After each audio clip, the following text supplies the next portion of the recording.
Hello friends, welcome to the civil services dream channel. मैं लक्ष्मी। दोस्तों 2016 UPSC prelims में जो क्वेश्चन पूछे गए हैं वो हम सॉल्व कर रहे हैं। तो ये लास्ट पार्ट है, तो आइए स्टार्ट करते हैं। The international solar alliance statement दिया है, आपको करेक्ट आंसर बताना है। इंटरनेशनल सोलर अलायंस, जिसको हम ISA भी कहते हैं, वो लॉन्च किया गया था United Nations climate change conference in 2015, और ये alliance includes all the member countries of the United Nations. तो आपको बताना है करेक्ट आंसर क्या होगा। दोस्तों इसमें करेक्ट आंसर हो जाएगा 1, ये गलत है। ये सारे यूनाइटेड नेशंस के मेंबर कंट्रीज इसमें नहीं आते हैं, तो इसका करेक्ट आंसर हो जाएगा 1, A only, 1 only. Next, the European Stability Mechanism sometimes seen in the news. आपको बताना है कि ये क्या है। ये agency created by European Union to deal with the impact of millions of refugees arriving from the Middle East. क्या जो बहुत सारे लाखों में रिफ्यूजीज आते हैं मिडिल ईस्ट से, उनके इम्पैक्ट को डील करना है। या फिर ये एजेंसी है यूरोपियन यूनियन के that provides financial assistance euro zone countries को फाइनेंशियल असिस्टेंस प्रोवाइड करवाना है। ये यूरोपियन यूनियन की एजेंसी है जो डील करती है bilateral and multilateral agreements to trade. या फिर ये एजेंसी है जो डील करती है conflicts arising among the member countries. तो दोस्तों इसका करेक्ट आंसर है बी। ये जो एजेंसी तो है यूरोपियन यूनियन का, लेकिन ये फाइनेंशियल असिस्टेंस यूरोजोन कंट्रीज़ को प्रोवाइड कराती है। दोस्तों मैं ज़्यादा एक्सप्लेन नहीं कर रही क्योंकि करंट अफेयर्स बेस्ड क्वेश्चंस हैं, तो इसमें ज़्यादा एक्सप्लेनेशन की ज़रूरत नहीं है। Which of the following is या are the advantages of practising drip irrigation. दोस्तों ड्रिप इरीगेशन के रिगार्डिंग आपको बताना है कि एडवांटेजेस क्या होंगे। तो रिडक्शन ऑफ वीड सही है, रिडक्शन ऑफ सॉइल सैलिनिटी गलत है, and reduction in soil erosion. दोस्तों आपको बताना है कौन सा ऑप्शन सही है। तो हम जब सेकेंड ऑप्शन एलिमिनेट कर देंगे तो आंसर हो जाएगा 1 और 3, C. Regarding DigiLocker sometimes seen in the news, आपको बताना है कि कौन सा स्टेटमेंट करेक्ट है डिजी लॉकर के regarding. It is a DigiLocker system offered by the government under the Digital India programme. It allows you to access your documents irrespective of your physical location. क्या ये digital locker जो है government offer करती है आपको digital India programme के तहत? बिल्कुल सही है। और ये अलाउ करती है कि आपका जो इलेक्ट्रॉनिक डॉक्यूमेंट्स है उसको एक्सेस करेगी, चाहे आपकी फ़िजिकल लोकेशन कुछ भी हो। तो दोस्तों ये भी ऑप्शन सही है, तो करेक्ट आंसर हो जाएगा सी, बोथ 1 और 2। Recently linking of which of the following rivers was undertaking. दोस्तों ये करेक्ट आंसर है गोदावरी एंड कृष्णा। दोस्तों अगला सवाल है कि in the cities of our country, आपको बताना है इसमें से कि जो एटमॉस्फेरिक गैसेस जो हैं are considered in calculating the value of, जो एयर क्वालिटी इंडेक्स की जब हम वैल्यू कैलकुलेट करते हैं तो कौन से गैसेस को हम कंसिडर करते हैं। क्या कार्बन डाइऑक्साइड लेते हैं, कार्बन मोनोऑक्साइड लेते हैं, nitrogen dioxide, sulphur dioxide, methane. तो दोस्तों इसमें कार्बन डाइऑक्साइड नहीं लेते और मीथेन नहीं लेते हैं, तो 2, 3, 4 आपका ऑप्शन सही हो जाएगा। तो ऑप्शन 2, 3, 4। अगला सवाल है कि with reference to the AstroSat the astronomical observatory launched by India, तो आपको बताना है कि कौन सा स्टेटमेंट करेक्ट है।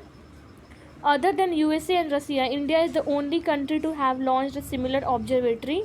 And AstroSat is a 2000 kilogram satellite placed in an orbit at 1650 kilometre above the surface of the earth. तो दोस्तों ये दोनों स्टेटमेंट गलत है, तो इसका आंसर हो जाएगा D. With reference to the economic history of the medieval India, medieval India के रेफरेंस में आपको बताना है कि आराघट्टा का क्या मतलब है। तो दोस्तों क्या ये बॉन्डेड लेबर है, क्या ये लैंड जो मिलिट्री ऑफिसर्स को दिया जाता था वो है, या फिर वाटर व्हील है इरिगेशन के लिए, या फिर ये वेस्ट लैंड जो कि कल्टिवेटेड लैंड में कन्वर्ट किया जाता था। दोस्तों इसका करेक्ट आंसर हो जाएगा वाटर व्हील है जो कि इरीगेशन ऑफ लैंड के लिए यूज़ किया जाता था। With reference to the cultural history of India, the memorizing of chronicles, dynastic histories and epic tales was the profession of who of the following। तो क्या ये श्रमण है, परिव्रजका है, अग्रहारिका या फिर मगध है? तो दोस्तों करेक्ट आंसर हो जाएगा Magadh. Recently for the first time in our country, which of the following states has declared a particular butterfly as state butterfly। तो दोस्तों ये 2015-16 के करंट अफेयर्स में था, तो उस टाइम पे जो स्टेट बटरफ्लाई डिक्लेयर किया था महाराष्ट्र। तो करेक्ट आंसर हो जाएगा डी। अगला सवाल है कि Mangalyaan launched by the ISRO की स्टेटमेंट में आपको करेक्ट आंसर बताना है कि क्या ये मास ऑर्बिटर मिशन है, तो बिल्कुल सही। Made India the second country to have a spacecraft orbit the Mars after US से गलत है। And made India the only country to be successful in making its spacecraft orbit the Mars in its very first attempt, तो ये सही है। तो दोस्तों इसका करेक्ट आंसर हो जाएगा 1 और 3। Next, what was the main reason for the split of Indian National Congress in Surat in 1907? आपको बताना है कि मेन रीज़न क्या था, कारण था जो सूरत स्प्लिट हुआ था। तो दोस्तों इसमें एक्सट्रीमिस्ट और मॉडरेट्स कांग्रेस दो पार्ट में डिवाइड हो गई थी। तो आइए देखते हैं। Introduction of communalism into the Indian politics by Lord Minto, गलत। Extremist lack of faith in the capacity of moderates to negotiate with the British government. Foundation of Muslim League, गलत। And Aurobindo's Ghose inability. दोस्तों correct answer हो जाएगा extremist lack of faith in the capacity of the moderates to negotiate with the British government. The plan of the sir Stafford Cripps envisaged that after the second world war. तो आपको यहाँ बताना है कि कौन सा करेक्ट स्टेटमेंट है। India should granted complete independence, ये तो बात ही नहीं हुई थी। India should be partition into 2 before granting independence, ये भी बात नहीं हुई थी। India should be made a republic with in the condition that she will join the Commonwealth. तो दोस्तों करेक्ट आंसर हो जाएगा कि स्टैफर्ड क्रिप्स, जिसको हेड कर रहे थे, जो कि क्रिप्स मिशन था, मार्च 1942 में आया था। तो उसमें बोला गया था कि इंडिया को जो है डोमिनियन स्टेटस दिया जाएगा। दोस्तों फेमस प्लेस है और रीजन है, आपको बताना है कहाँ है। तो क्या बोध गया बघेलखंड में, तो गलत। बोध गया बिहार में है, बुद्धिज्म से रिलेटेड है ये। दोस्तों आप बघेलखंड में सही है। शिरडी विदर्भा में नहीं है, महाराष्ट्र में है। नासिक भी महाराष्ट्र में है। तिरुपति रायल सीमा में है, यानी आंध्र प्रदेश। तो करेक्ट आंसर हो जाएगा 1 और 2 और 5, ठीक है। The Parliament of India acquires the power to legislate on any item in the state list in the national interest of the resolution to that effect is passed by।